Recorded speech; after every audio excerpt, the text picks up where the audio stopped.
A local restaurant is helping raise money for a local high school. That's just one of our stops as Western Mass News goes town by town. In Chicopee, the Hot Table on Memorial Drive is allowing customers to donate 25% of their purchase to the Chicopee High Best Buddies program.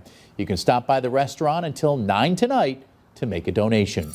In Holyoke, Marcotte Ford is now the first dealership here in Western Mass to enroll in Ford's electric vehicle program.